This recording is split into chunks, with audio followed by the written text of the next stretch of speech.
gracias, amada iglesia. Le invito a ponerse sobre sus pies.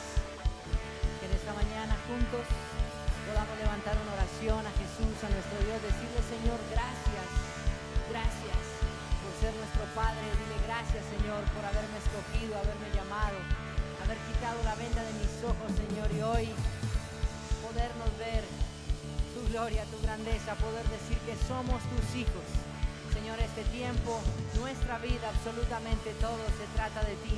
Queremos darte nuestra alabanza, nuestra adoración, que seas el protagonista, Señor. Y aquí están nuestros corazones. Haz tu obra en el nombre de Jesús. Amén. Dale un fuerte aplauso y vamos a alabarle, vamos a cantarle juntos en esta mañana. Con tus palmas así.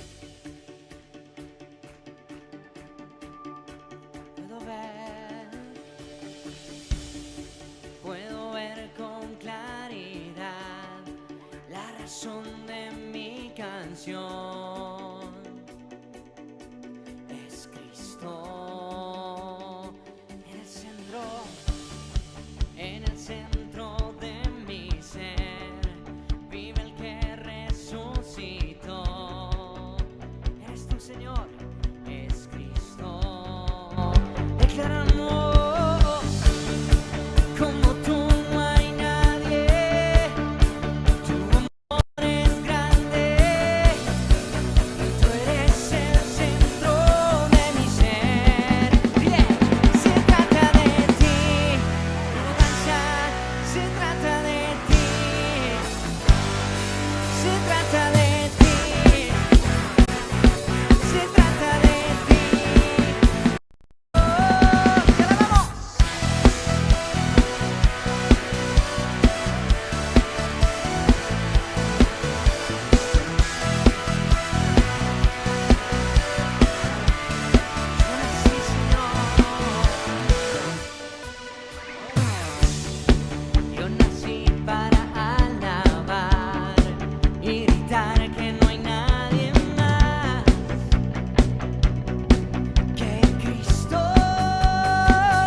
Para ti, dilo.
En adversidades eres, en escasez, en tempestad. Dios grandioso, Jesús tu nombre. Te exaltamos hoy. Tu nombre exaltaré. Te alabamos. En 1, 2, 3, vamos.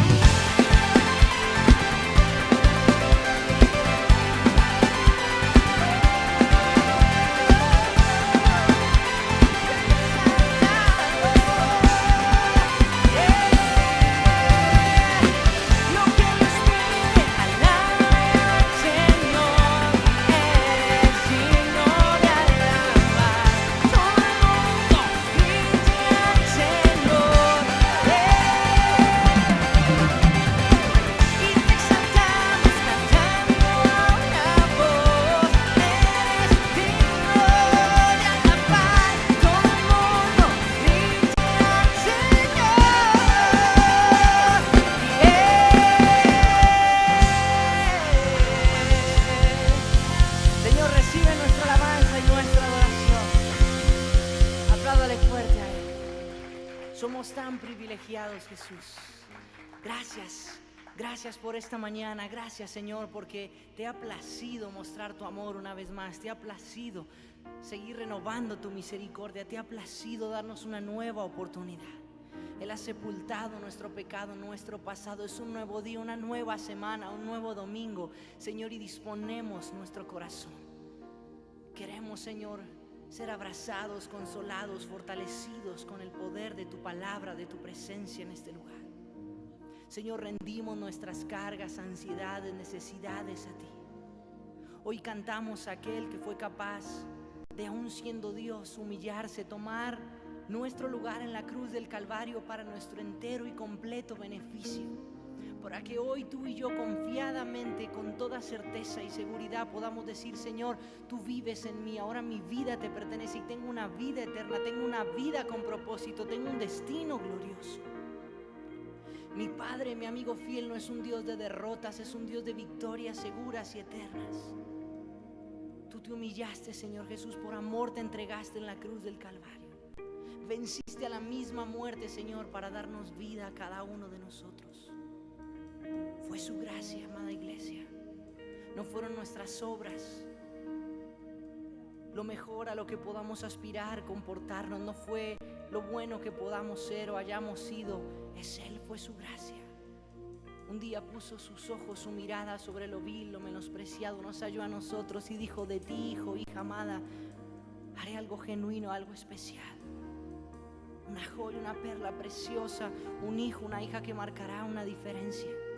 Solo si confías en mí, solo si dejas que yo moldee. Ha sido su gracia que nos ha alcanzado. Ha sido su gracia que ha sido derramada sobre cada uno de nosotros. Recibir eso inmerecido de Dios y no recibir la ira, no recibir lo que merecemos y recibir lo que nunca imaginamos de tu parte. Gracias, Señor. Por eso hoy cantamos de nuestro Salvador. Por amor mío, su gracia me encontró, nada me podrá apartar de ti. A la muerte venció, con poder resucitó, nada me podrá apartar de ti. Declara tu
Si hay algo que haremos por toda la eternidad será adorar al Rey de Reyes.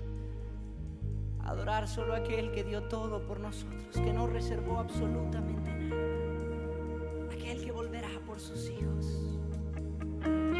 Señor, ¿cómo no adorarte a ti, Jesús?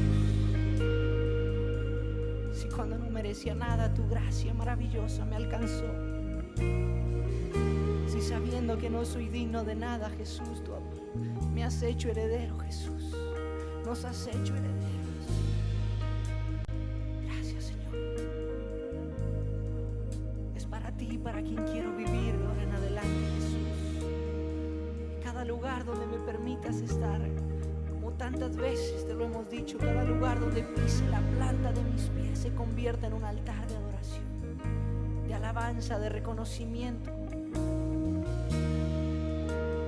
El que no estimó ser igual a Dios como cosa que aferrarse, sino que se humilló en esa muerte de cruz para salvarme, para rescatarme, para darle propósito a tu vida, para que los sueños cobren sentido. Gracias, Señor.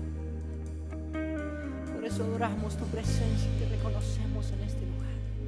Por eso adoramos tu grandeza y soberanía y declaramos que nadie es como tú, Señor. Estas sencillas palabras a Él, una oración con música que pueda convertirse en esa canción, en esa adoración que suba delante del trono de su gracia, donde hoy podemos acercarnos confiadamente. Él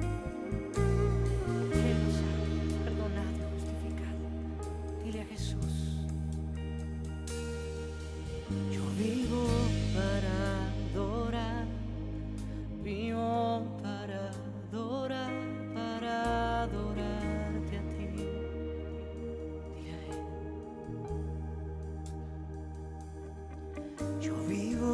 Para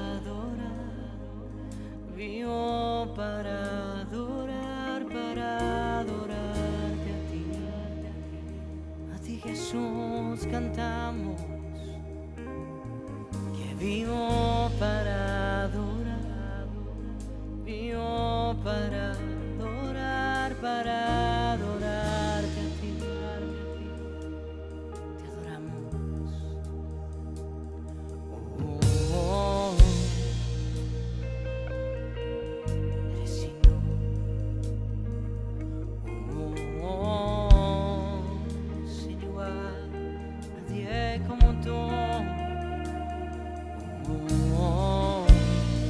Este lugar,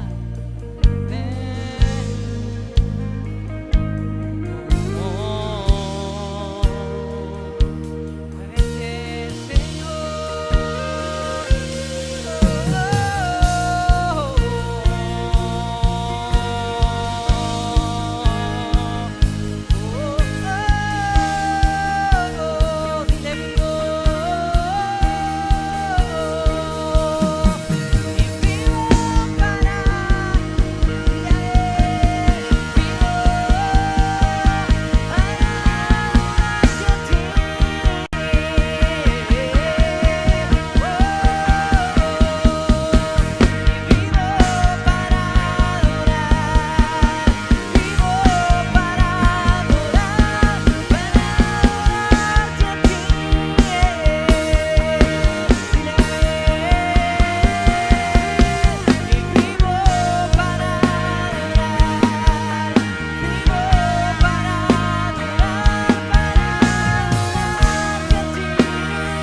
Señor. En medio de mis pruebas, de mis luchas, de mis necesidades,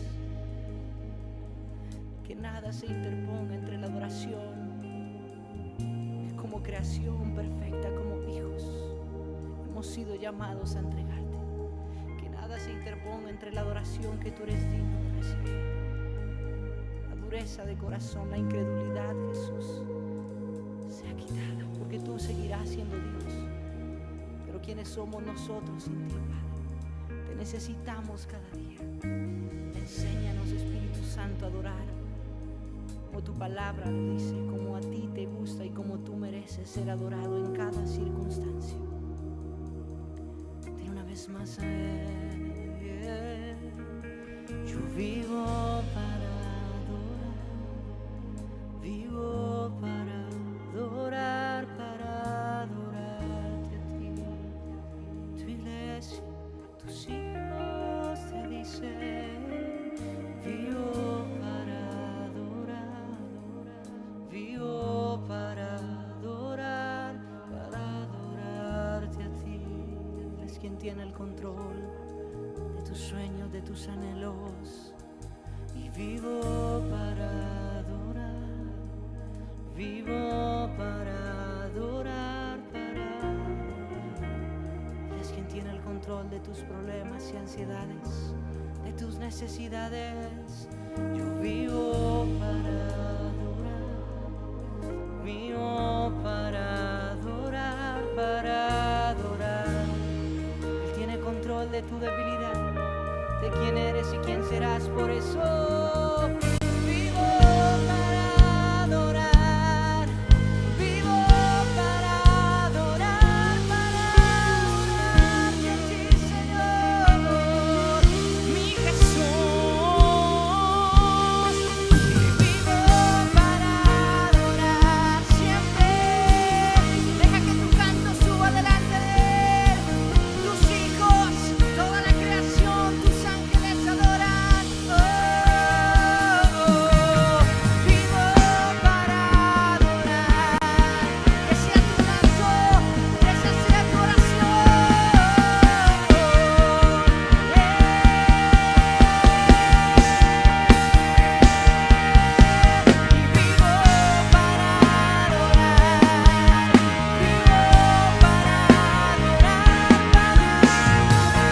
a ti, Señor. De una vez más, vivo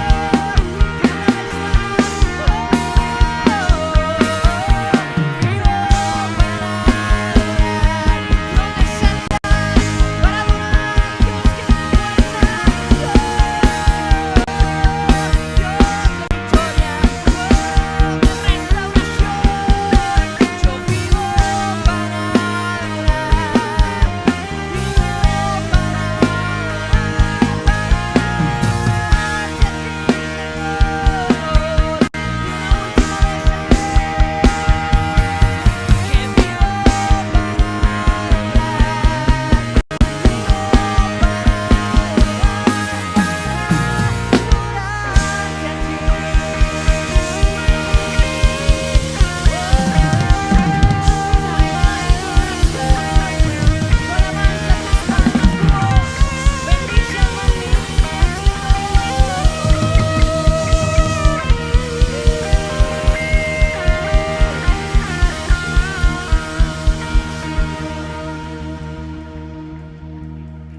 Señor, adoramos tu grandeza, adoramos tu nombre. Gracias. Gracias por ser quien eres. Dile gracias, porque tú has sido quien me ha traído hasta acá, Señor. Con falencias, con luchas. Sí, Señor, pero has sido tú quien me ha sostenido con la diestra de tu justicia.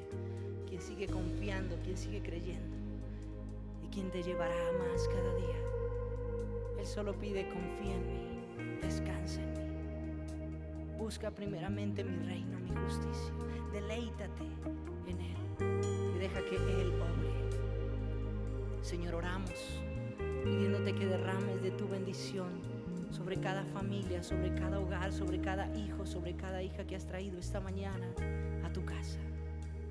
Señor, que sea esta la mañana donde podamos escuchar claramente tu voz, donde las rodillas cansadas, Señor, donde los que están fatigados, cargados, reciban nuevas fuerzas para seguir en esta carrera, corriendo pacientemente con los ojos puestos en ti.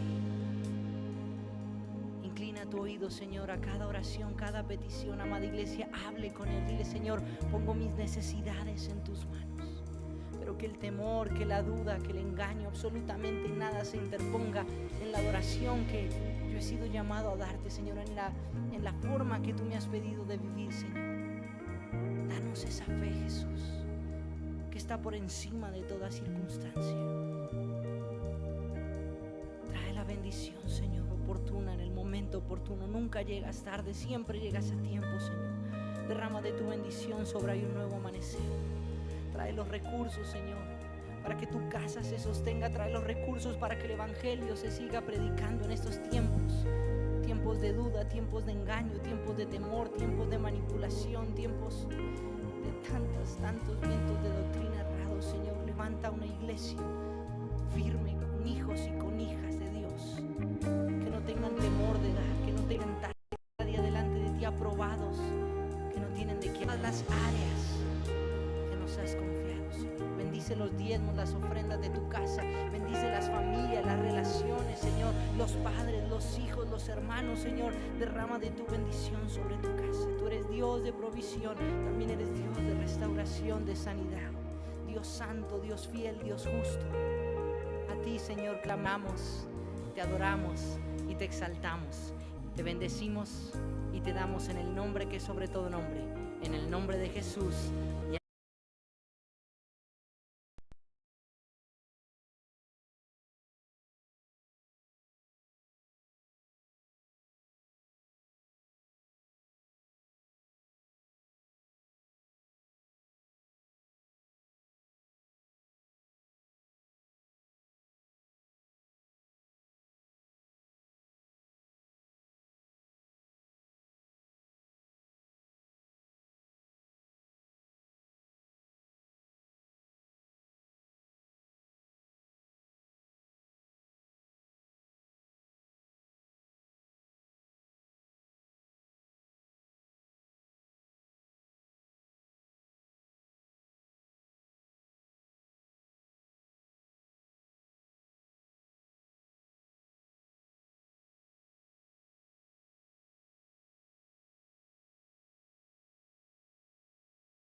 invitarle a que pudiera abrir su Biblia en Proverbios capítulo 28, versículo 13.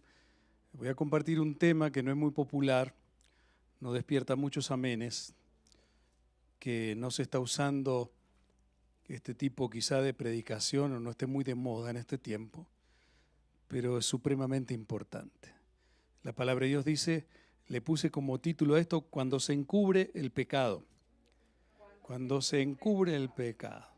Y Proverbios 28, 13 dice lo siguiente, el que encubre sus pecados no prosperará, mas el que los confiese y se aparta alcanzará misericordia. Padre, yo quiero darte gracias por tu palabra en esta mañana, porque es viva, porque es eficaz, porque llega hasta lo más profundo de nuestro ser, Señor, y parte el alma, Señor, y discierne las intenciones del corazón.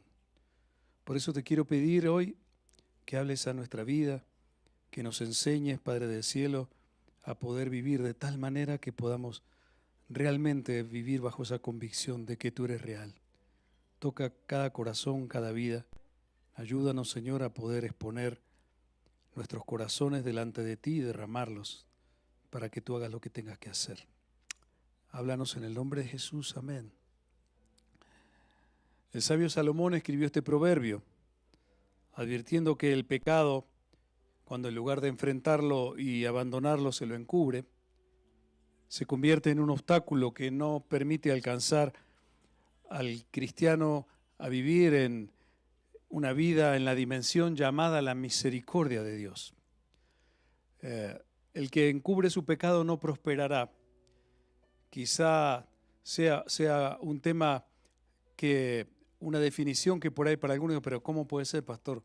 Si hay mucha gente que encubre, que hace daño, que vive una vida tremenda y es tremendamente próspera. Pero en realidad cuando el Señor habla de prosperidad, no significa solamente prosperidad económica como la mayoría de nosotros pensamos, ¿cierto? Hay una prosperidad que tiene que ver con todo y es la prosperidad espiritual, el crecimiento espiritual, la prosperidad que podamos tener nosotros en el alma para poder cada día honrar a nuestro Dios y conocerle más. Y obviamente eso produce consecuencias en la vida, ¿cierto?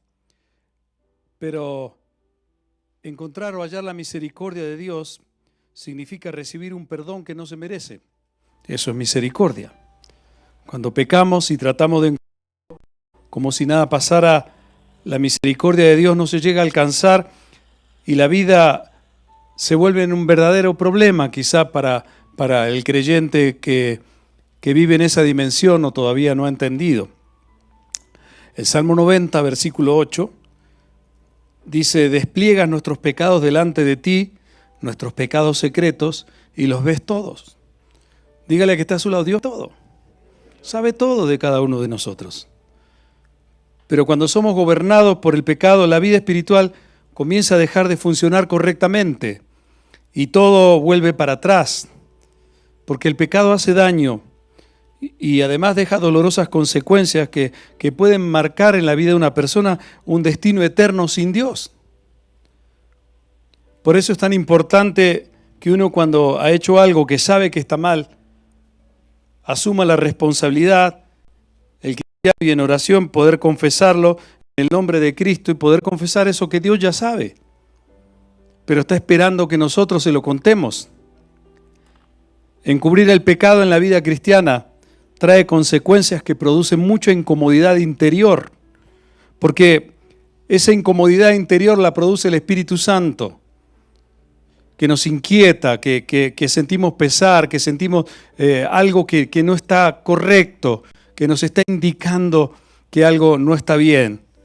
Hay una primera línea que tenemos los seres humanos que se llama la conciencia, y eso también nos inquieta. Cuando la conciencia funciona, nos está avisando que hay algo que está mal, que hay algo que se ha hecho mal, o hay algo que está ahí que tiene que tener un desenlace para que esa inquietud y eso que tenemos adentro salga. Porque si no se regresa a la verdad, el pecado encubierto comienza a tomar posesión de la vida y ya lo que agrada a Dios o desagrada pasa a un plano menor. lo correcto o lo incorrecto pasa a ser reemplazado por lo que deseo o no deseo. Entonces se regresa a la esclavitud, produciéndose en el interior una crisis de fe en la vida del creyente. Porque a nosotros nos interesa mucho nuestra reputación, pero a lo que Dios le interesa es nuestra salvación. Mientras vivimos ocupados por recibir aprobación, reconocimiento de las personas, el Espíritu Santo va haciendo su obra santificadora y en algún momento eso escondido va a tener que salir a la luz. Porque todos en nuestro interior tenemos luchas y una historia secreta que no queremos que se sepa. Pero Dios en algún momento tendrá que sacar todo a la luz, no para avergonzarnos, sino para que lo podamos ver a Él en todas nuestras áreas de la vida y algún día poder estar cara a cara con Él. Por eso Jesús en el Sermón del Monte enseñó en Mateo capítulo 5, versículo 8, bienaventurados los de limpio corazón, porque ellos verán a Dios. David experimentó el dolor y las amargas consecuencias cuando trató de encubrir algo que él sabía que era incorrecto, pero se dejó dominar por sus pasiones y sus deseos. Y se encapricha con la mujer de uno de sus oficiales del ejército, que esta mujer llamada Betsabé, que después de caer, David con esta mujer pretende ocultar su falta. Él la ve bañándose un día desde la azotea de su casa y comenzó a codiciarla. Consigue poseerla y ella queda embarazada mientras su marido estaba en la batalla defendiendo a su nación. El rey trató desesperadamente de ocultar el daño que había causado por dejarse llevar por el deseo sexual, no tener el dominio propio para poder respetar los mandatos de Dios, ¿cierto? Los mandamientos. Y decide que la única manera de resolver el problema era haciendo que el oficial volviera a su casa, se quedara con su esposa y tuviera relaciones con ella para que ese adulterio quedara solamente como una aventura amorosa más del rey, de un capricho que había tenido. El capitán Urías regresa a su casa por orden del rey David, pero decide no tener relaciones con su esposa. Él le dice al rey, yo no puedo quedarme en unas vacaciones con mi esposa cuando mis soldados están peleando, defendiéndonos a todos en el frente de batalla. Y se quedó en la puerta del palacio. Entonces, la manera que tuvo David de seguir encubriendo su falta fue enviarlo de nuevo al campo de batalla en un escuadrón suicida, y para que después del sepelio David se casara con la viuda embarazada y entonces solucionaba el tema, maquillaba el asunto. Si usted quiere ampliar un poco más lo que dice la palabra en 2 de Samuel capítulo 11, usted tiene la historia. Pero con aquel comportamiento David había quebrantado 4 de los 10 mandamientos. Primero, 1, codició. 2, hurtó. 3, adulteró. Y 4, asesinó. Cualquier persona con sentido moral se tendría que sentir preocupada y contrariada por semejante pecado, porque lo primero que lo acusaría sería su conciencia. La conciencia, como dije recién, es ese sentido que los seres humanos tenemos que nos indica, así no lo querramos asumir, que algo hemos hecho mal. Cuando se vive en ese sistema de pecar, pecar y pecar, llega un momento que la conciencia se cauteriza.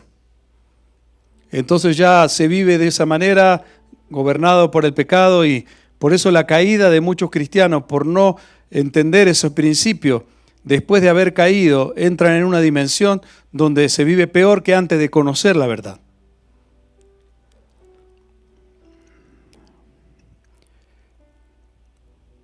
Con el tiempo la conciencia de David comienza a actuar y se produce un sentimiento de culpa en su vida. Él trata de ocultar su pecado y guardarlo en secreto, pero lo pudo hacer por un tiempo, porque seguramente le resultaba imposible quitárselo de la mente y no había forma de sacudírselo de las manos. Entonces pasa un tiempo hasta que Dios actúa, confrontándolo a través de la palabra que le declara el profeta Natán, a través de una historia que le cuenta en forma de parábola.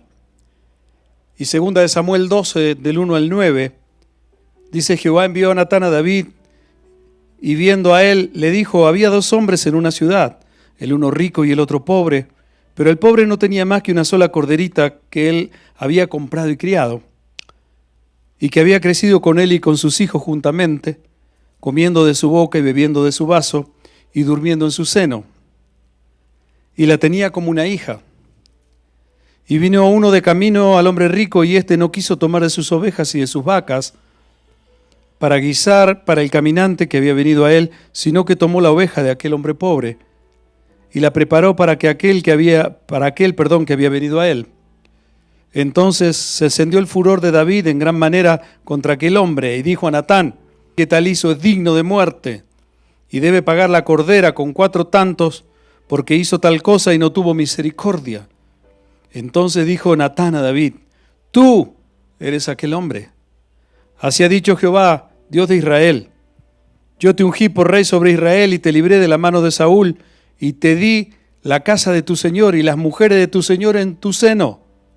Además te di la casa de Israel y de Judá, y si esto fuera poco, te habría añadido mucho más. ¿Por qué pues tuviste en poco la palabra de Jehová, haciendo lo malo delante de sus ojos? A Urías heteo heriste a espada, y tomaste por mujer a su mujer, y a él lo mataste con la espada de los hijos de Amón. Uno de los problemas que tenemos cuando caemos en algún pecado, sucede lo que le dijo Dios a través del profeta David: tuviste en poco la palabra de Dios. Y cuando se tiene en poco la palabra de Dios, estamos al borde, caminando por una cornisa donde es muy fácil caer. Durante todo un año el rey trata de encubrir ese pecado, viviendo seguramente un malestar enorme en su interior. Pero al ser confrontado por el profeta, él asume la responsabilidad sintiéndose culpable y sucio ante Dios. Entonces, arrepentido de su condición, escribe David un salmo en forma de confesión, diciendo en el Salmo 51, voy a leer del 1 al 3, y dice: ten misericordia, oh Dios, debido a tu amor inagotable, a causa de tu gran compasión, borra la mancha de mis pecados, lávame de la culpa hasta que quede limpio, y purifícame de siendo que había un pensamiento en su interior, había algo que constantemente lo estaba acusando, y él sabía que algo no andaba bien, pero claro, trataba de cubrirlo. Era muy importante para el rey su reputación, ¿cierto? Y que todo el mundo pudiera ver que él estaba bien. Los cristianos, cuando intentamos encubrir el pecado, contristamos al Espíritu Santo. Y la única solución para eso se llama la confesión. Diga esto, por favor, la confesión. Ahora, no tenemos que ir a confesarle eso a nadie. Tenemos que hablarlo con el Señor en oración. El único mediador entre Dios y los hombres es Jesucristo hombre, y a Él es al que le tenemos que hablar. Ahora, eso no quiere decir que no podamos nosotros adoptar un mentor, una mentora, una persona que de alguna manera podamos depositar nuestra confianza, que nos ayude, que nos pueda guiar, que nos pueda dirigir, que podamos compartir lo que nos sucede y que me ayude a orar por alguna circunstancia. Algo muy bueno que nos puede suceder es que cuando tenemos alguna debilidad o algo, o alguna circunstancia en la cual se está luchando y podemos caer, poder compartirlo con alguien de nuestra confianza, saber escoger, que nos pueda ayudar, ¿cierto? Acompañarnos en eso. De eso se trata, sostenernos unos a otros, animarnos unos a otros. Por eso es tan importante la iglesia local, por eso es tan importante que los líderes podamos ser personas confiables y que nosotros podamos confiar en la gente. Tenemos errores, miles de errores. Pero si tenemos en común el entender de que un solo Dios, un solo mediador entre Dios y los hombres, una sola fe, un solo espíritu, que nosotros tenemos esa vida que vivimos o queremos vivir de acuerdo a la palabra, entonces va a ser más fácil encontrar gente con la que nos podamos relacionar y que puedan de alguna manera tener un bien en común, que es la palabra de Dios, que nos anime, ¿cierto? Es una batalla que todos debemos enfrentar, el pecado, y tenemos que asumir la responsabilidad de ser transparentes delante de Dios. El Salmo 90 leímos en el versículo 8: despliega nuestros pecados delante de ti, nuestros pecados secretos, si los ves todos. Quiero contarle una anécdota que me pasó hace muchos años cuando hice el servicio militar en Argentina, cuando era obligatorio. Recuerdo que en una ocasión llegó un oficial y a pasar revista. En las madrugadas aparecen de golpe y se llama pasar revista y hay que salir corriendo, 1, 2 de la mañana, suena un silbato, ¡pee! Sale uno corriendo, se tiene que parar al costado de la cama y los roperos tienen que estar exactamente las cosas puestas en el orden que te enseñan cuando entras. La camisa, las camisetas, los calzones, las medias, todo tiene que estar en la columna y en el lugar correcto, ¿cierto? Pero resulta que del lugar, del sector, éramos 400 soldados solo en esa compañía, eran 2. Y estábamos todos al pie de la cama, uno frente al otro, y de mi sector faltaba una camisa. Faltaba una camisa, la camisa no aparecía por ningún lado. Entonces este capitán, creo que era un teniente primero en ese tiempo, sacó a toda la parte esa del batallón, nos sacó a correr y saltar en medio del campo a las 2 de la mañana y gritaba que eso iba a ser hasta que apareciera la camisa.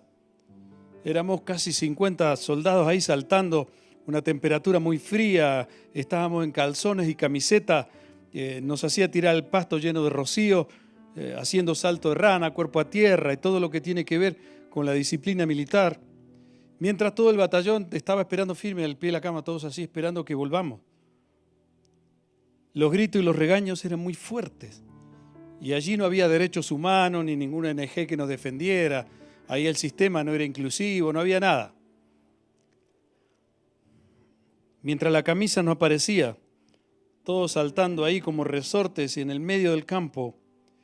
Pero mira, ese para mí no era mi conflicto. Me lo tomaba hasta con humor, nos mirábamos. Pero sí sucedió algo. Cuando este oficial grita, el fin de semana nadie sale y quedarán todos encuartelados. Y eso me dio muy duro porque yo estaba ansioso por salir porque llevábamos casi 3 meses sin salir porque había terminado la instrucción recién. Y era la primera salida que íbamos a tener todos. Todos desesperados, ¿cierto? Para ver a la familia, para comer una comidita y que nos consientan y para ver a las novias, ¿cierto? Pero bueno, eso era secundario en ese tiempo para muchos. Mentira. Entonces cuando vi la oportunidad, me escapé, salí corriendo por un pasillo largo y me puse en la punta de la cama, como todos los demás. Como si nada. Cuando atrás mío llega corriendo este oficial y grita, ¿quién fue el soldado que se escapó del baile? Yo así, durito como pollo al horno, así. Entonces, nadie decía nada.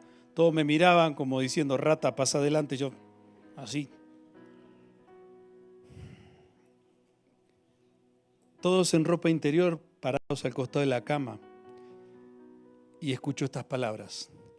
Si no sale al frente el soldado que se escapó, quedan todos arrestados 1 mes sin salir haciendo guardias y labores de mantenimiento. Ahora el problema ya no era la camisa, sino el soldado que se había escapado de la disciplina. ¿Quién era el soldado? Moi. Y la consecuencia no era un fin de semana sin salir, ahora era 1 mes sin salir toda la compañía. Mira, esos escasos segundos me parecieron años y pasó de todo por mi mente. Yo pensaba, el responsable de esto fue el que se robó la camisa, la que debería pasar adelante es esa rata, ¿quién habrá sido? Pero ahora todos sabían que pagarían por mi cobardía, porque 2 errores no hacen un acierto. Y pensaba, pero si paso al frente, no voy a ver a mi familia, me van a llevar a un calabozo. Mejor dicho, estoy en la olla pirula con papitas y cebollita. No tengo escapatoria, yo estaba ahí. Y todos me miraban así. Me atormentaba algo, ¿sabes? Yo no tenía a Cristo en el corazón, pero me atormentaba la conciencia con un pensamiento que decía, no podés hacerle esto a los demás, por tu cobardía todos quedarán sin salir. Eso no es justo. Ese pensamiento de culpa, aunque no tenía el Señor, me estaba martirizando, porque mira, todos tenemos una conciencia que nos advierte y nos acusa cuando algo hemos hecho malo de forma incorrecta. Entonces di el paso al frente. El capitán me sacó a mí solo a saltar en el campo, en el medio del campo, no me dejó dormir en toda la noche, me intimidaba con gritos, me decía, por cobarde vas a pasar toda una temporada en el calabozo. Bueno, gracias a Dios eso no sucedió, pero sí estuve un mes cumpliendo una disciplina sin salir, haciendo guardia en el baño de tropa. Y yo parado en la puerta de un baño donde entraban 800 soldados de 2 compañías, entraban a cada rato, yo parado con un palo, así, no sé qué tenía que cuidar, cierto. Pero pasé un mes haciendo guardias, casi todo el mes pasé, porque después sucedió algo que me acordé que pude salir, pero tuve que cumplir el castigo, porque eso me costó por desobedecer una orden y escapar a un superior, porque eso en el ejército es una falta dura. Mientras todos salieron de fin de semana, yo hacía guardia cubriendo a los demás por 4 fines de semana, en un baño de tropa, con un palo pagando la consecuencia, porque ese era el único baño donde entraban las 2 compañías de soldados a hacer sus necesidades. Entonces, yo nunca pude saber para qué un guardia debe estar cuidando la puerta de un baño en medio de un cuartel donde entran soldados todo el tiempo y hacen popó. No pude entender, pero lo que nunca me pude olvidar fue el aroma. Años después me acuerdo de esas situaciones y cuando veo en su palabra que la confesión del pecado nos hace libres, algo que debo tener siempre en cuenta es que todo pecado tiene un precio, ¿sabes? No es gratis. Y muchas veces lo que hacemos mal, ni siquiera tenemos idea de cómo van a ser las consecuencias. Cuando tratamos de encubrir el pecado, no relacionamos si lo que estamos viviendo puede ser consecuencia de lo que ha sido sembrado ayer. Muchas veces pienso, puedo quedar bien parado ante alguna situación buscando una excusa o un culpable justificando lo incorrecto que hice por culpa del otro. Pero cuando puedo alcanzar la misericordia de Dios y Él me da la capacidad de sus principios eternos, es ahí donde me doy cuenta y me digo cuánto dolor me podía haber evitado si hubiera entendido que no hay nada oculto que pueda esconder de Él. Entonces, no quiero ya volver atrás. ¿Qué le sucede a quien encubre sus pecados o trata de hacerlo? Lo primero es que deja de recibir el creyente bendición de Dios en su vida. Es por eso que el proverbio dice que el que encubre su pecado no prosperará. Lo segundo es que se enferman las emociones y la sequía espiritual entonces comienza a manifestarse. Por eso David escribe Salmo 32 y entre los versículos 3 y 4 dice: mientras callé, se envejecieron mis huesos en mi gemir todo el día. Porque de día y de noche se agravó, tu mano se volvió mi verdor en sequedales de verano. Cuando se encubre el pecado en esta vida o al entrar en la otra, vamos a tener que enfrentarlo cuando tengamos que dar cuentas a Dios. Pero cualquiera que se lo confiesa a Dios ahora nunca lo verá publicado en la eternidad. Porque hay un día de juicio pendiente para todos. Por eso Jesús dijo en Lucas capítulo 12, versículos 2 y 3, no hay nada encubierto que no vaya a descubrirse, ni oculto que no haya de saberse. Por tanto, todo lo que hayas dicho en las tinieblas, la luz se oirá, y lo que hayas dicho al oído en los aposentos, se proclamará en las azoteas. Un día llegará donde no habrá ningún secreto, donde lo más íntimo del corazón humano deberá ser revelado. Para los hombres y mujeres de piedad, ese día será un día de recompensa, pero para los que encubren la verdad, ese día será de condenación. Porque seamos conscientes o no, todos daremos cuenta y recibiremos de acuerdo a la obra de cada uno.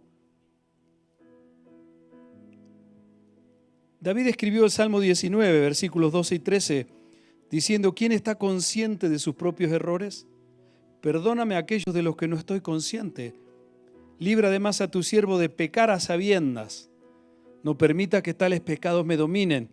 Así estaré libre de culpa y de multiplicar pecados. David ya tenía experiencia en esa parte de la vida de lo que es tratar de encubrir delante de Dios algo que sabemos que no está bien. Cuando recibimos el llamado del Señor y cuando nosotros decidimos aceptarlo y vivir de acuerdo a su palabra, el Espíritu Santo va haciendo obra en cada uno de nosotros y conforme a nuestro estilo de vida vamos a encontrando la senda que Él nos tiene trazado para cada uno. Si hemos sido llamados, se nos va para vivir tiempo completo, tiempo especial o vivir de como sea. El Señor nos va a ir guiando y nos va a ir llevando en nuestra vida. Pero Dios juzgará, todo pecado que se haya encubierto y toda transgresión secreta se va a manifestar en esta vida o en la eternidad. El pecado que se haya sacado a la luz en esta vida y limpiado con la sangre de Jesús jamás volverá a ser expuesto. Primera de Juan capítulo 1, versículo 9. Dijo el apóstol: si confesamos nuestros pecados, Él es fiel y justo para perdonar nuestros pecados y limpiarnos de toda maldad. Lo que el Señor limpia y perdona, nunca Él lo va a volver a usar contra nosotros. El autor de Hebreos cita lo que Jesús dijo a través del profeta Jeremías años atrás, de lo que iría a suceder cuando llegue el Mesías. Y Hebreos capítulo 10, 16 y 17 dice: este es el pacto que haré con ellos después de aquellos días, dice el Señor. Pondré mis leyes en sus corazones y en sus mentes las escribiré. Añade: y nunca daré de sus pecados y transgresiones. Cuando lleguemos allá arriba, nadie nos acusará por nuestros pecados, porque ya no están, si se los hemos contado en esta al Señor. Salmo 103, versículo 12. Dice: llevó nuestros pecados tan lejos de nosotros como está el oriente del occidente. Dios juzga el pecado muy severamente porque es absolutamente santo nuestro Dios. Y todo pecado consciente es una ofensa personal a Dios. Aquella persona que aunque no quiera asumirlo ni se arrepienta y pensará que nada pasa, lo que no sabe es que un día tendrá que declarar por no haberse arrepentido de una vida de pecado. Entonces será declarada culpable por haber rechazado a Dios, andando por la vida desafiando abiertamente con sus hechos al Creador. David, después de confesar su falta, al sentir el perdón, escribió el Salmo 51. Y en el versículo 4 dice: contra ti y solo contra ti he pecado. He hecho lo que es malo ante tus ojos, para que seas reconocido justo en tu palabra y tenido por puro en tu juicio. Dios nunca puede acolitar lo que está mal, porque va contra su naturaleza. Y Dios no tiene preferidos. El Señor me comprende, no. El Señor lo que hace es que vive conforme a sus promesas y a lo que Él dice, así es.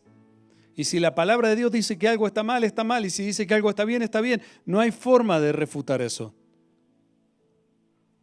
David reconoció algo muy importante cuando dice: hice lo malo ante tus ojos para que seas reconocido justo en tu palabra. David reconoció que hay que tener en cuenta y que es por lo primero que sintió pesar cuando reconoce su falta. Y que lo primero que tuvo en cuenta no fue el dolor por haber hecho daño a Betsabé, ni a Urías, ni a su pueblo, aunque estaba arrepentido por faltar a la gente. Pero lo que más le dolió a David fue que había pecado primeramente contra Dios. Y eso es algo muy profundo, ¿sabes? Porque es ahí donde se activa el perdón. Y la pregunta que me hago es la siguiente: cuando asumo que he caído en algún pecado, ¿siento dolor por haberle fallado a Dios? ¿O me siento mal porque me descubrieron?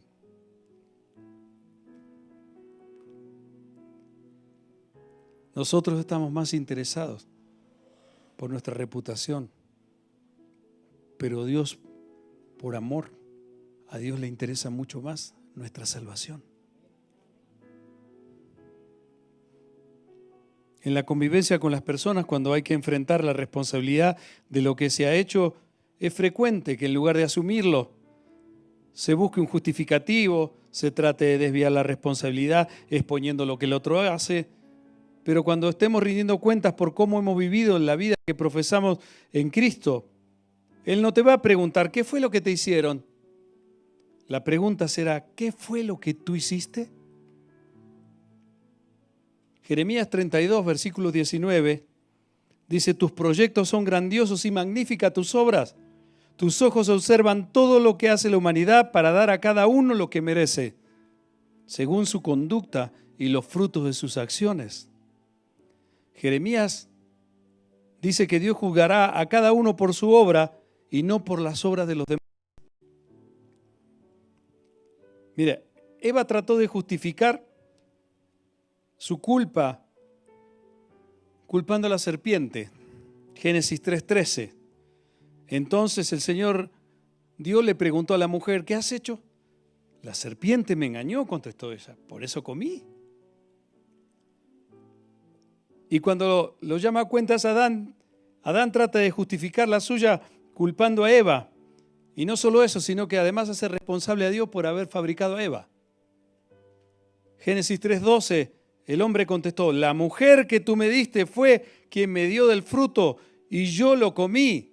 O sea, la culpa fue de Eva, pero no solo de Eva, sino tuya. Porque si no hubieras creado a Eva, yo no hubiera hecho nada. Aleluya, gloria a Dios.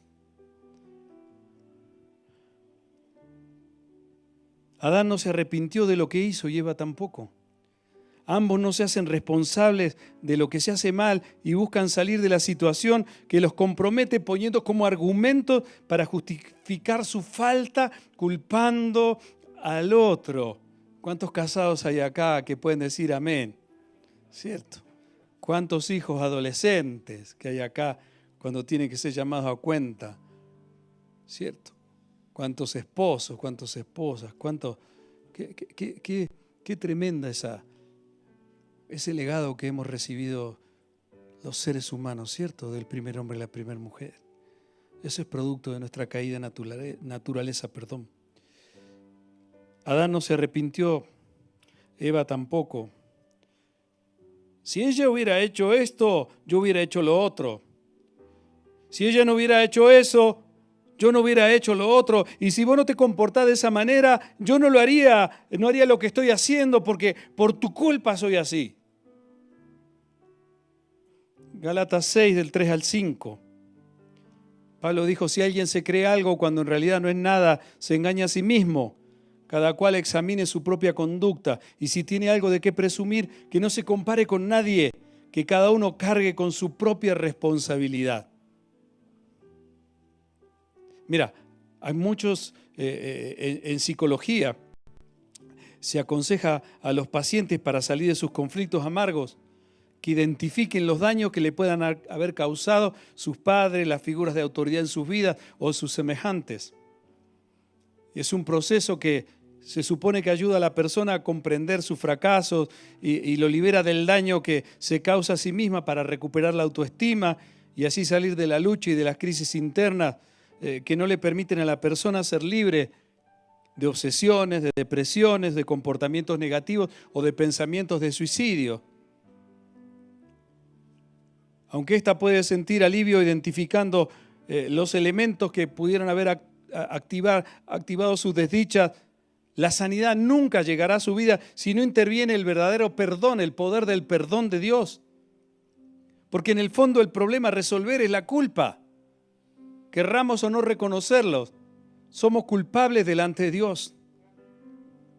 Y ese es el principal motivo del suicidio, donde muchos países que le dan la espalda a Dios y tratan de hacer todo a través del humanismo o de el hombre creer que es Dios,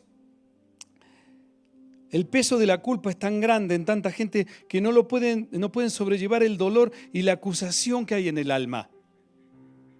Se puso ahora muy de moda un problema que hubo en Argentina, en mi nación. Un artista muy reconocido la semana pasada con problemas de drogadicción, de mucho tiempo, de muchas circunstancias que lo han hecho de dominio público, sus errores y cosas así que suceden. Un cantante muy conocido, muy famoso y muy querido. Pero la semana anterior tuvo una crisis por su adicción y entonces empezó a amenazar a todos los que estaban en la casa que los iba a matar. Y sacó un cuchillo y entonces estaba la madre, estaba terapeutas que lo atendían y todo. Y entonces llamaron a la policía, llega la policía y cuando los ve se abalanza y con el cuchillo quiere matar. Y se acerca un policía para matarlo y cuando estaba más o menos a 3 metros, el policía para defender al compañero que le iba a matar saca un arma y le pega un tiro. Le pega en el estómago, está en terapia intensiva, todo el tiempo, las 24 horas del día, desde hace una semana, toda Argentina está enfocada en eso. ¿Cierto? Y entonces empezó a salir a la luz todo el problema de la adicción, de la falta que hay de cuidado, de la falta de protección que tiene el país en todo lo que tiene que ver con ayudar a la gente con ese problema y la cantidad de gente que hay. Y empezaron a sacar ahora el tema del suicidio. Y sacaron estadísticas donde hay países que el suicidio en la juventud está llegando a niveles más altos que el COVID.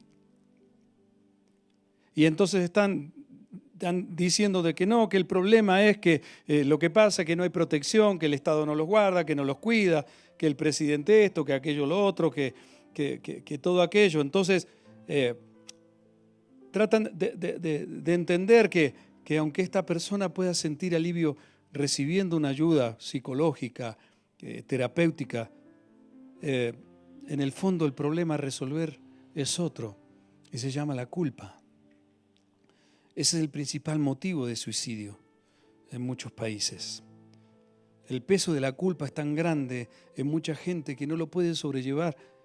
No pueden sobrellevar el dolor y la acusación que hay en el alma, pero es algo que está muy escondido ahí y guardado. Por eso Mateo capítulo 11, versículo 28, Jesús dijo estas palabras: venid a mí todos los que estáis trabajados y cargados, y yo os haré descansar. Llevad mi yugo sobre vosotros y aprended de mí, que soy manso y humilde de corazón, y hallaréis descanso para vuestras almas. Cuando se lleva guardado algo y no se expone delante de Dios, y decimos conocer a Cristo, si nosotros no somos capaces de exponer eso y ponerlo delante de Dios, eso va a ser un peso cada vez más difícil de sobrellevar. Entonces mucha la gente que comienza a moverse en esa dimensión, ¿y en qué termina todo eso? Termina apartada del Señor, termina viviendo una vida diferente, termina haciendo la vida anterior o peor que antes, porque se activa peor todo. Jesús dijo, donde el enemigo ve que la casa ha sido limpiada y ha sido purificada, cuando no se cuida eso y no se cierran las puertas, las ventanas, no se protegen, 7 espíritus peores entran.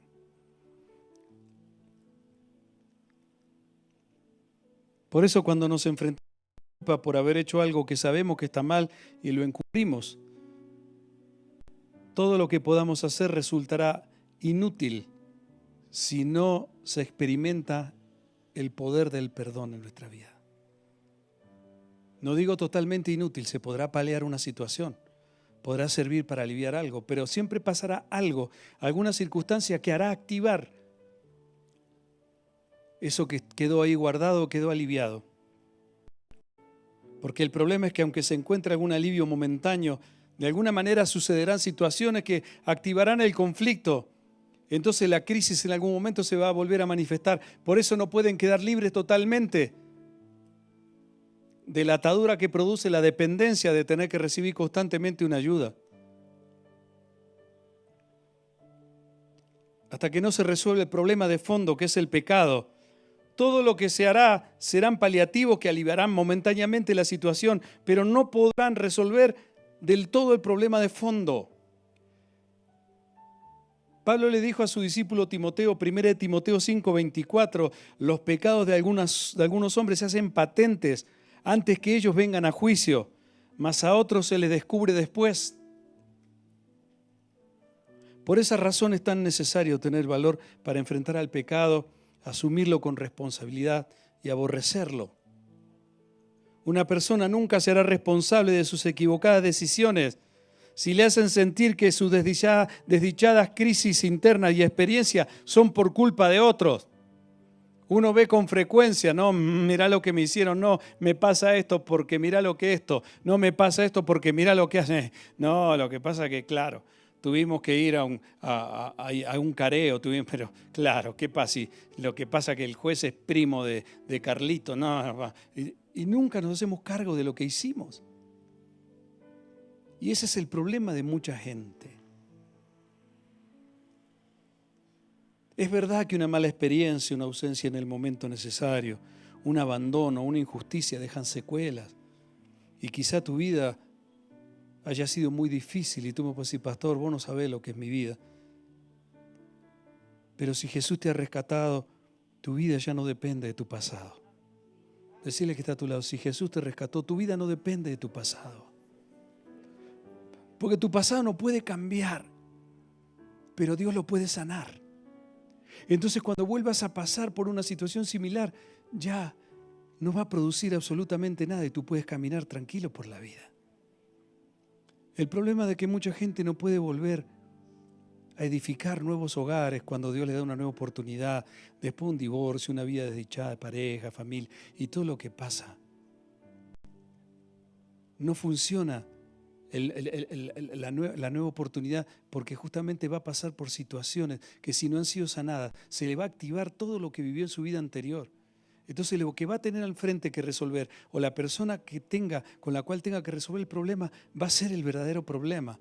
Pero no la persona, sino lo que la persona representa por lo que herida que todavía hay en el corazón que no fue sanada.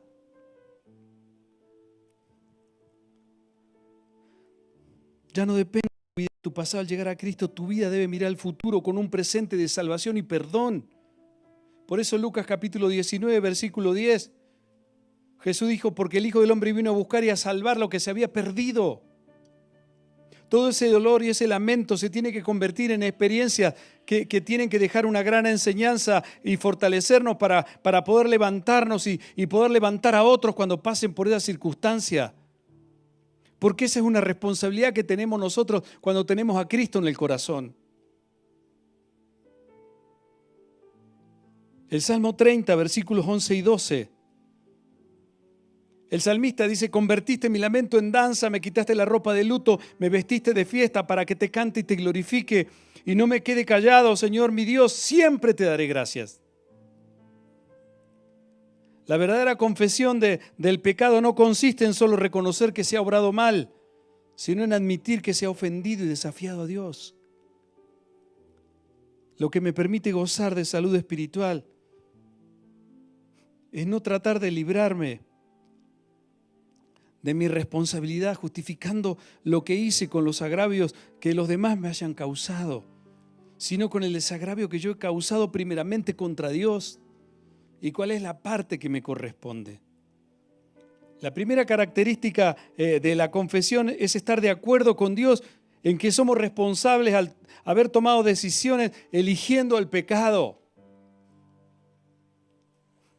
No es solo declarar que sea pecado, sí, yo reconozco, no. Es decir, sí, Señor, reconozco, estoy totalmente de acuerdo contigo. Yo fui quien tomó la decisión de hacer lo que te ofende y ya no lo quiero hacer más y no lo quiero más para mi vida.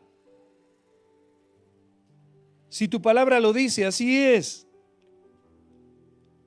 No estamos totalmente libres en la vida si no estamos de acuerdo con la palabra de Dios, cuestionándola o dudando con excusas de lo que Dios dice. Por eso hay tanta gente que no puede disfrutar, porque no alcanzó la misericordia, no alcanzó a prosperar en su vida, porque hay algo guardado que no le permite vivir esa libertad que el Señor nos ha dado en la cruz. Porque lo que Dios quiere es limpiarnos, es sanarnos, es que tengamos un corazón puro para que Él pueda sentarse en el trono de nuestra vida y gobernar nuestros pensamientos, nuestras emociones, nuestros sentimientos, para tomar decisiones correctas que glorifiquen su nombre. No estamos totalmente libres si no estamos de acuerdo con la palabra de Dios. Por eso tenemos que tomar decisiones que nos alejen de lo que sabemos que no es correcto y buscar ser íntegro delante de Dios. El Salmo 16, versículo 3 dice, para los santos que están en la tierra y para los íntegros es toda mi complacencia, dijo el Señor. ¿Qué significa la integridad? La integridad son un conjunto de pequeñas cosas que forman un todo en mi vida. Y cuando caminamos con Cristo y tenemos una relación con Él, lo que va sucediendo es que vamos siendo cada vez más sensibles a lo que agrada a Dios, a lo que es correcto en la vida. Entonces empezamos en pequeñas cosas donde nadie nos ve a hacer y comportarnos de una manera correcta. Y eso nos lleva a una dimensión diferente en la vida. Pensar que puede ser una buena opción cuando Dios dice que eso que decidí hacer no es bueno para mi vida, es algo que no merece tomarlo en cuenta. Porque el enemigo siempre, siempre, siempre tratará de activar tu naturaleza pecaminosa, caída, alimentándola todo el tiempo con opciones que desafían y se rebelan contra la palabra de Dios. Sus propuestas siempre serán proporcionar caminos opuestos a la voluntad de Dios, haciéndote creer que sacarás ventaja, sacarás mejor partido de eso y entonces vivirás más tranquilo, más tranquila y estarás mejor. Esa es la mentira y ese es el engaño. Cuando el enemigo te proporciona algo, no es gratis. Sus propuestas siempre, siempre, siempre te las ofrece, ¿cierto? Para después crearte una solución, pero sin Dios. El otro día escuché una frase que dijo alguien por ahí, que dijo, el enemigo te rompe las piernas y después viene y te ofrece las muletas.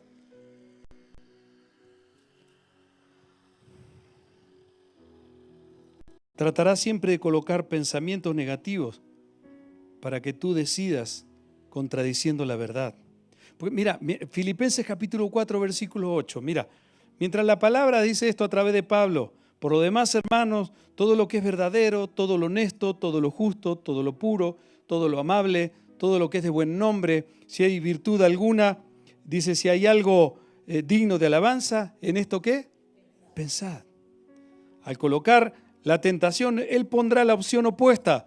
Todo lo que es falso, todo lo que es deshonesto, todo lo que es injusto, todo lo que es impuro, todo lo odioso, todo lo que no tenga una buena reputación, todo lo que te agrade, aunque no tenga virtudes, aunque no sea digno de exaltar, pero te cause placer, en esto puedes pensar. Y no solo puedes pensar, sino puedes hacerlo porque tienes derecho a hacerlo. Y nadie te puede venir a decir lo que tú quieres hacer, porque todos te tienen que respetar como tú eres. Y a nadie le tiene que interesar. Satanás tratará de llevarse a toda la gente posible al destino que le espera. Un lugar de tormento donde todos los que exigieron como derecho reclamar lo que ofende a Dios son los habitantes que por derecho adquieren ese lugar sin luz y sin Dios. Un lugar habitado por todos aquellos que decidieron vivir sin abrazar la misericordia de Dios y entregarle la vida a Cristo. Las personas que vivieron en la incredulidad nunca alcanzarán ni alcanzaron el perdón y la misericordia de Dios por decidir como forma de vida practicar el pecado, buscando hacer su propia versión de la vida, ofendiendo al Creador y rechazando la salvación de Cristo. Al adoptar como forma de vida el pecado, se mantienen con la conciencia cauterizada de la culpa y aunque no se sienta o no sientan pesar por sus hechos, nunca se dieron cuenta que vivieron trazando un destino de tortura eterna llamada la muerte segunda en las Escrituras. Por eso Apocalipsis 21:8 dice, pero los cobardes e incrédulos, los abominables y homicidas, los fornicarios y los hechiceros, los idólatras y todos los mentirosos tendrán su parte en el lago que arde con fuego y azufre, que es la muerte segunda. La palabra dice que las personas que rechazan el plan salvador del Creador, sus nombres no estarán escritos en el libro de la vida, siendo entonces su destino inminente un lago de fuego, un lugar sin misericordia, un lugar sin compasión, porque es un lugar sin Dios, donde el Espíritu, cuando deba dar cuenta por lo que se ha hecho en esta vida, será evaluado para ir según lo que Dios declare será su destino. Por eso Mateo capítulo 10, versículo 28, Jesús dijo estas palabras, y no temáis los que matan el cuerpo, mas el alma no pueden matar. Temed más bien aquel que puede destruir el alma y el cuerpo en el infierno. Muchos creen que el que puede destruir el alma y el cuerpo en el infierno es el diablo. El diablo no manda en el infierno. El diablo es una víctima que va como consecuencia de la maldad a ese lugar con los ángeles caídos. Dios es el que manda. Y Dios es el que decide quién va a un lugar y quién va a otro. Más bien a ese, dijo Jesús, que debemos temer. Mira, David cometió pecados que podrían haberlo llevado a pasar la eternidad en ese lugar. Sus hechos inmorales dejaron consecuencias durísimas, pero cuando fue confrontado por el profeta, lo reconoció, asumió su culpa y confesó sus faltas. Entonces viene el perdón sobre su vida, Dios lo hace libre y hoy entonces se lo conoce a David como el varón conforme al corazón de Dios. El Salmo 32, versículo del 5 al 7 dice: mi pecado te declaré, dijo David, y no encubrí mi iniquidad. Dije, confesaré mis transgresiones a Jehová, y tú perdonaste la maldad de mi pecado. Por eso orará a ti todo santo en el tiempo en que pueda ser hallado. Ciertamente en la inundación de muchas aguas no llegarán estas a él. Tú eres mi refugio, me guardarás de la angustia. Con cánticos de liberación me rodearás. Dios se manifiesta y David escucha la voz de Dios. Y ahora ya no es David el que escribe. Ahora es que el Dios que usa la pluma y la mano de David para decir esto que dice el versículo 8 del Salmo 32. Te haré entender y te enseñaré el camino en que debes andar. Sobre ti fijaré mis ojos. El camino por donde debemos andar se llama Jesucristo, que vino a pagar el precio para que toda persona que se arrepiente y le entregue su vida sea perdonada, para que su falta sea borrada. No importa lo que hayas hecho, ¿sabes? A veces sentimos pesar, sentimos dolor. Familias desmembradas, hogares destruidos, hijos que caen en drogas, personas distanciadas. Justamente no creo que eso sea algo que traiga libertad. Tiene que haber culpa, tiene que haber dolor. El decir, mi hijo no creció con su papá, mi hijo no pudo conocer a su mamá, familias tratando de hacer algo nuevo y no encuentran la solución. Dios es un Dios que puede hacer todo nuevo, pero a través de Cristo, y poner nuestra vida delante de Él. Efesios capítulo 1, versículo 7 dice: Dios es tan rico en gracia y bondad que compró nuestra libertad con la sangre de su Hijo y perdonó nuestros pecados. Cuando entregamos nuestra vida a Cristo, todas las cosas se ven desde una perspectiva diferente, porque nacemos a una nueva vida. Segunda de Corintios 5, 17, versículo muy conocido: de modo que si alguno está en Cristo, nueva criatura es. Las cosas viejas pasaron, he aquí todas son hechas nuevas. Apocalipsis 21, del 5 al 7. Y el que estaba sentado en el trono dijo: he aquí, yo hago nuevas todas las cosas. Y me dijo: escribe, porque estas palabras son fieles y verdaderas, le dijo el Señor a Juan. Y me dijo: hecho está, yo soy el alfa y el omega, el principio y el fin. Al que tuviere sed, yo le daré gratuitamente de la fuente del agua de la vida. El que venciere heredará todas las cosas, y yo seré su Dios, y él será mi hijo. ¿Cuántos pueden darle gracias a Dios?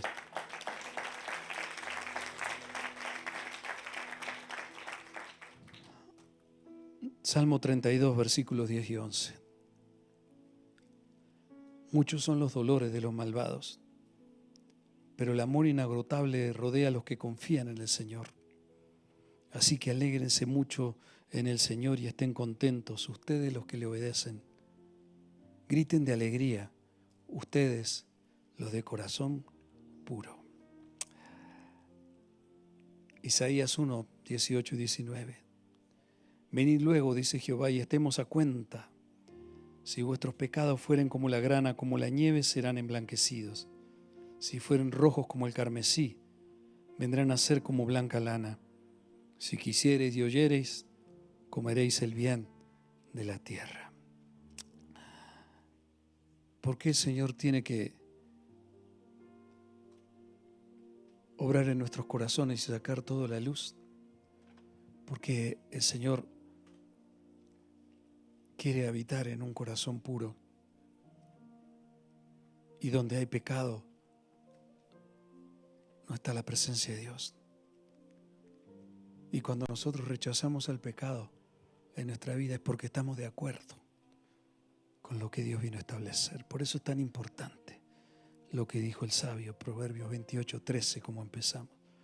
El que encubre su pecado no prosperará, mas el que lo confiese y se aparta alcanzará misericordia. Póngase de pie, por favor, en esta mediodía.